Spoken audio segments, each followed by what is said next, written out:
যে যদি ex সমান হচ্ছে এটা হয়, ey সমান এটা হয়, তবে vb মাইনাস va এর মান কত? যেখানে a এবং b দুইটা পয়েন্ট বলা ছিল। একটা স্থানাঙ্ক ব্যবস্থায় দুইটা বিন্দু দেওয়া আছে। একটা হচ্ছে মূল বিন্দু থেকে উপরের দিকে y অক্ষ বরাবর 0,2 আর একটা হচ্ছে x অক্ষ বরাবর 5,0। তো এখান থেকে আমাকে বের করতে বলেছে এই দুইটা বিন্দুর মধ্যে বিভব পার্থক্যের মানটা কত। তো বিভব পার্থক্যের মান বের করার জন্য তোমাকে ডিরেক্ট হচ্ছে এর একটা সমীকরণ দেওয়া আছে, বাট আলাদা আলাদা হবে x অক্ষ এবং y অক্ষের সাপেক্ষে। আমরা একটা কাজ করতে পারি, ইটার অ্যাকচুয়াল ইকুয়েশনটা কিন্তু বের করতে পারি চাইলে। সেটা কি হবে? যেহেতু x অক্ষ বরাবর উপাংশ দেওয়া আছে, y অক্ষ বরাবর উপাংশ দেওয়া আছে, আমরা জানি E হচ্ছে একটা ভেক্টর রাশি, ইলেকট্রিক ফিল্ড। তাহলে ভেক্টর রাশিটাকে আমি যদি প্রকাশ করতে চাই, যে কোনো ভেক্টর রাশিকে প্রকাশ করার জন্য এভাবে লেখা হয় না?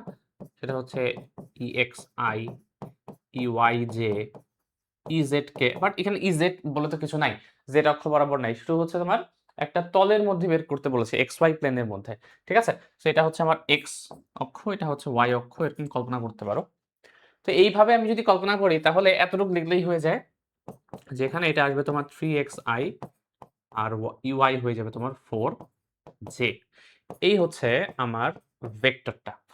একটু আগে যে সূত্রটা পড়লাম ই এবং ভি এর মধ্যে রিলেশনটা, সেটাই আমি অ্যাকচুয়ালি ইউজ করবো এখনো। বাট এখানে হচ্ছে আমি মান আকারে ব্যবহার করেছিলাম। এখন আমি হচ্ছে মান আকারে ইউজ না করে আমি করব কি, এটাকে ভেক্টর ফরম্যাটে লিখবো। দেখো, বিভব পার্থক্য, দুইটা বিন্দুর যদি বিভব পার্থক্য বের করতে বলে, তাহলে বিভব পার্থক্যের সাথে ই এর যে রিলেশনটা ছিল, সেই রিলেশনটা ছিল এরকম,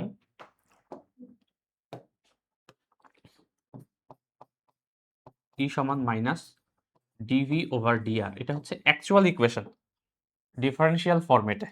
ঠিক আছে? যদি আমি মান আকারে লিখি, এই মাইনাস চিহ্নটা তুমি যদি হচ্ছে আপাতত কাউন্ট না করো, তাহলে উপরে হচ্ছে বিভব পার্থক্য, নিচে হচ্ছে তোমার ডিসটেন্স, তাই না? আলটিমেটলি ভি বাই ডি আকারেই তুমি বলতে পারো, যদি হচ্ছে তোমার ভিটা কনস্ট্যান্ট হয় একটা জায়গার মধ্যে, ইটা যদি কনস্ট্যান্ট হয়, তাহলে এইভাবে বলা যেতে পারে। এখন দেখো, আমি যেটা কাজ করব, এটাকে আরেকটা ফরম্যাটে লিখতে পারবো ভেক্টর আকারে। আমি যদি আড়াআড়ি গুণ করি, তাহলে ই হচ্ছে একটা ভেক্টর রাশি, আর পজিশন এটাও একটা ভেক্টর রাশি। তাহলে দুইটা ভেক্টরকে যদি আমি ডট গুণ করি, তাহলেই তো কেবলমাত্র ভিটা পাওয়া যায়। তো এখান থেকে রিলেশনটা বলা যায় এরকম, যে ডিভি সমান minus E dot D R vector ফরম্যাটে। ওকে, এটাকে ভেক্টর ফর্মে হচ্ছে এভাবে লেখা হয়। তাহলে এই ফর্মটা যদি আমি জানি, তাহলে কিন্তু আমি চাইলে এখান থেকে বের করতে পারবো আমার ভিবি মাইনাস ভিএ এর ভ্যালু কত। মানে বি থেকে আমাকে বাদ দিতে হবে। এখন খেয়াল করো, আমি যদি এখান থেকে চাই যে বিভব পার্থক্যের অ্যাকচুয়াল মানটা বের করব, কি করতে হবে? আমাকে ইন্টিগ্রেশন করতে হবে উভয় পক্ষকে। তাহলে উভয় পক্ষকে ইন্টিগ্রেট করব, এখানেও হচ্ছে ইন্টিগ্রেট করব ই থেকে ডিআর। আমাকে হচ্ছে দেখতে হবে ইন্টিগ্রেশনের লিমিটটা কোথায় কোথায় নিব। তো যেহেতু আমাকে V B minus V A বের করতে বলেছে, খেয়াল করো তো, উপরে কি বি বিন্দুটা নিব নাকি এ বিন্দুটা নিব, সেটা সম্পূর্ণ ডিপেন্ড করছে তোমাকে কোন ফরম্যাটে বের করতে বলেছে, বিটাকে আগে আছে নাকি হচ্ছে এটা আগে আছে, তার উপর ভিত্তি করে। যেহেতু প্রশ্নে বিটা আগে আছে, তার মানে বিটা হচ্ছে তোমার উচ্চ বিভব আর এটা হচ্ছে তোমার নিম্ন বিভব। এইভাবেই হচ্ছে কাউন্ট করেছে ওরা। আমি জানি না এখনো মানটা পজিটিভ আসবে কিনা, এটাও জানি না। বাট এটাকে আপাতত আমি হচ্ছে হাই ভোল্টেজ কল্পনা করি, অর্থাৎ এ থেকে শুরু করে বি পর্যন্ত। তো যেটা সামনে থাকবে সেটাকে অলওয়েজ আমরা কি করবো কি, আপার লিমিটে বসাবো, এবং যেটা পরে থাকবে সেটাকে লোয়ার লিমিটে বসাবো। কারণটা কি? কারণ ডিভি কে যখন তুমি ইন্টিগ্রেট করবা, ইন্টিগ্রেট করলে ভি আসে, এবং ভি এর মধ্যে যখন তুমি মানটা বসাবো, আমরা কি আপার লিমিটটা আগে বসাই না? তাহলে ভিবি মাইনাস ভি এ কিন্তু ওই ফরম্যাটে চলে আসতেছে, যদি আমি এটা নিচে দিই আর বিটাকে উপরে দিই। বোঝা যাচ্ছে? তো যেই ফরম্যাটে বলবে, এটা যদি উল্টা থাকতো, তাহলে আমি হচ্ছে বিটা নিচে দিতাম, এটাকে উপরে দিতাম।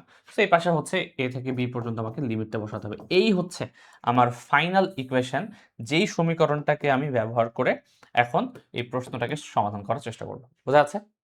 তো দেখো, প্রথমে ইটাকে মান আকারে দেয়া ছিল না, উপাংশ আকারে দেয়া ছিল। এটাকে আমি ভেক্টর ফরম্যাটে সাজালাম। এরপরে হচ্ছে এটাকে আমি করব কি, ডট গুণ করে যদি আমি প্রয়োজনীয় যে লিমিট গুলো আছে সেগুলোকে বসাই, তাহলেই কিন্তু আমার কাজ হয়ে যাবে। তাহলে এর জন্য আমি কি করব?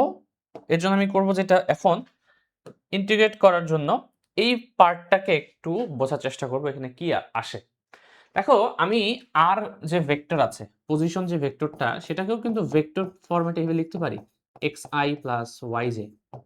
যদি হচ্ছে দ্বিমাত্রিক অক্ষ ব্যবস্থা কল্পনা করো, তাহলে আর সমান আমি xi প্লাস yj বলতে পারি। তাহলে এখান থেকে dr টাকে আমি কি বলতে পারবো? ডেরিভেটিভ ফরম্যাটে বলতে পারবি পারি হচ্ছে dxi প্লাস dyj, বোঝা যাচ্ছে? তাহলে এটাকেও হচ্ছে আমি করলাম কি, একটা ভেক্টর ফরম্যাটে লিখে নিলাম। তাহলে হবে যেটা, সেটা হচ্ছে আমি dr জানি, আমার হচ্ছে e জানি। তাহলে এই দুইটাকে এখন আমি যদি ডট গুণ করি তাহলে এই পোর্শনটা বের হয়ে আসবে আমার। তাহলে এই কাজই করব। আমার এই সমীকরণে ইকুয়েশনটাকে এই ফরম্যাটে বসাবো। e এর মানটা এখানে বসাবো আর dr এর মানটা এখানে বসাবো। তাহলে এখানে কি আসে? এখান থেকে আমি আসছি, ওকে? এখান থেকে আসলে আসবে হচ্ছে dv, a থেকে b হচ্ছে dv, আর এখানে আসবে মাইনাস e, এর পরিবর্তে বসাবো এটা 3xi প্লাস 4j ডট এটা dxi প্লাস dyj।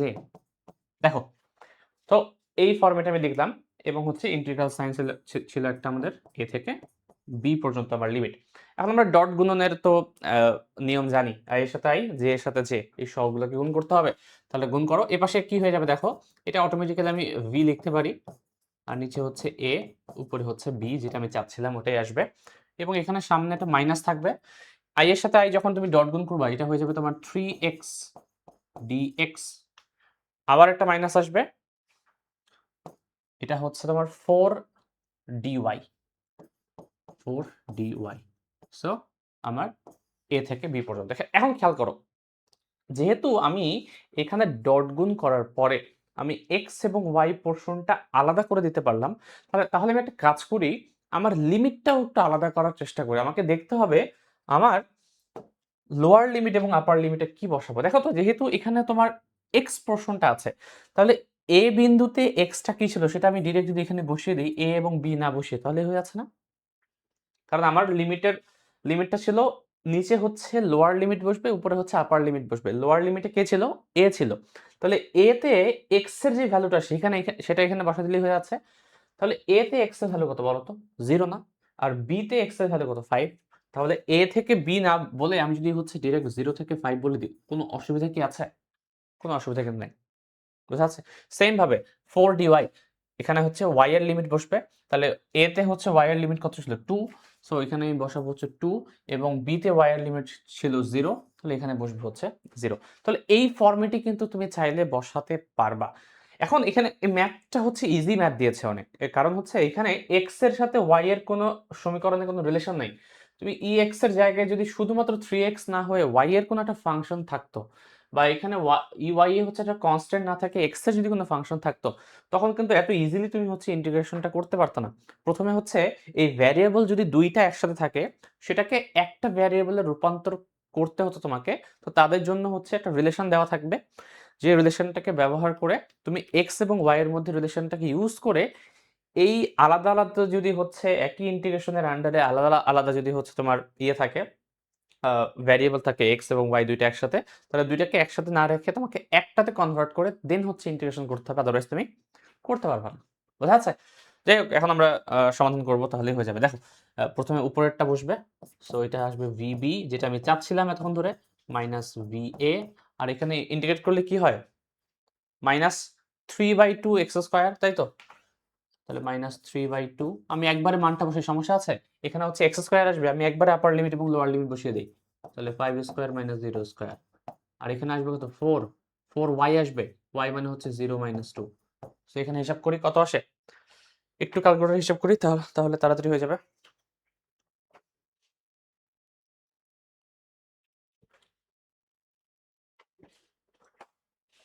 তো -3/2 ইন্টু 25 আর +8, -29.5, এই হচ্ছে আনসার হওয়া উচিত। ঠিক আছে?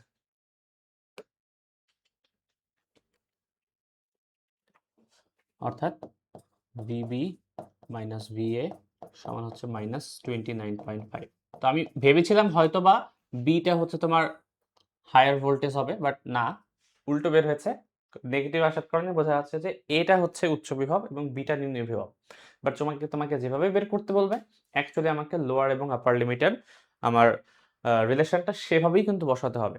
ভিবি যেহেতু উপরে দেওয়া ছিল এই কারণে আমাকে আপার লিমিটটাকে হচ্ছে বি ধরা হয়েছে।